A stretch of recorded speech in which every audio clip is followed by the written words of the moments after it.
Hi, hello, welcome back to my channel Roopashree vlogs. ఇవాళ మన video వచ్చేసి కుకింగ్. ఇవాళ మన వీడియోలో అయితే చేపల పులుసు ఎలా చేయాలి ఏంటి అన్నది అయితే చూడబోతున్నాము.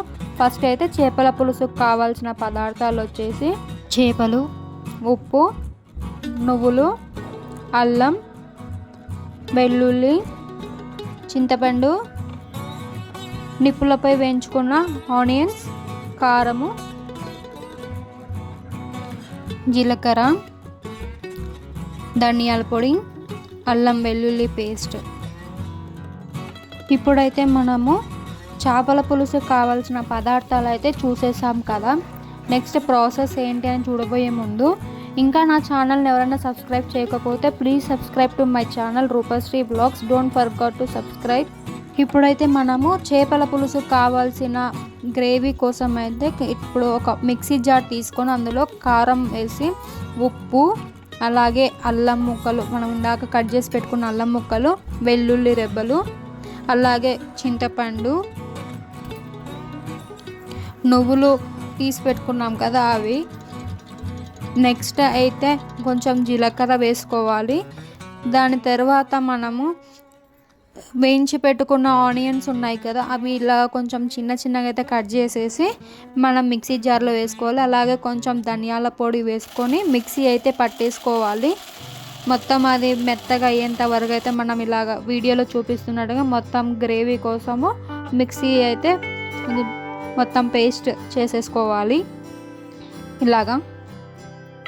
నెక్స్ట్ స్టవ్ వెలిగించి ఒక ప్యాన్ పెట్టేసి అందులో ఆయిల్ వేసుకోవాలి. ఆయిల్ హీట్ ఎక్కిన తర్వాత కొంచెం జీలకర్ర వేసుకొని ఆ జీలకర్ర చిటపట అయిన తర్వాత మనమైతే ఇందాక మిక్సీ పట్టుకున్న పేస్ట్ ఉంది కదా ఆ పేస్ట్ అంతా ఇక్కడ వీడియోలో చూపిస్తున్నట్టుగా అయితే మొత్తం వేసేసుకోవాలి.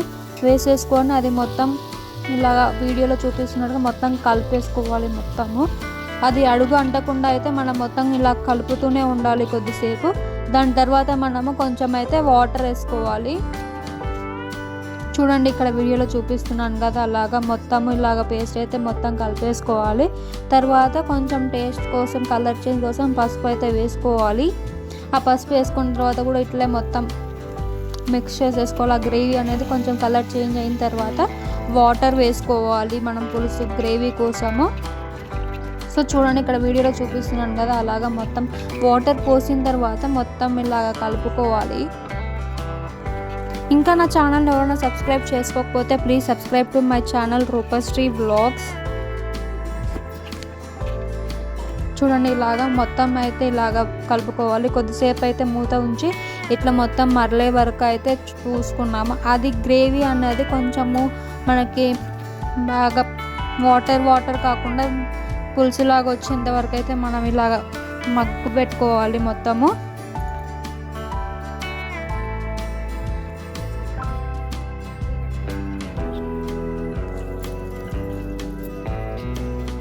మనకైతే ఇప్పుడు ఆ గ్రేవీ అట్లా మరుగుతూ ఉన్నప్పుడే మనం ఇందాక చేపల ముక్కలు పక్కకైతే పెట్టుకున్నాం కదా వాటిని తీసుకొని ఒక్కొక్కటిగా ఇక్కడ వీడియోలో చూపిస్తున్నాను కదా అలాగ ఒక్కొక్కటిగా అయితే మనము ఆ గ్రేవీలో అయితే వేసుకోవాలి.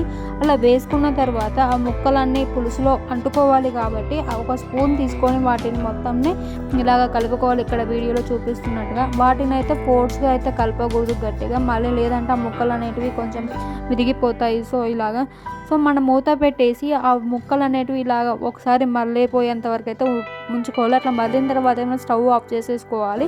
చూడండి మనకైతే చేపల పులుసు అనేది అయితే రెడీ అయిపోయింది. ఇప్పుడైతే ఒక బౌల్లోకి అయితే సర్వ్ చేసుకుంటున్నాము. చూడండి ముక్కలన్నీ ఎలా ఉన్నాయో. ఇప్పుడైతే మనకైతే టేస్టీగా ఉన్న చేపల పులుసు అయితే మొత్తానికి అయితే రెడీ అయిపోయింది. మీరు కూడా చేపల పులుసు చేసుకొని ఒకసారి మీకు ఎలా వచ్చింది అనేది అయితే కామెంట్ సెక్షన్లో అయితే తెలపండి. Thank you for watching my video. Don't forget to comment and subscribe to my channel Roopashree vlogs.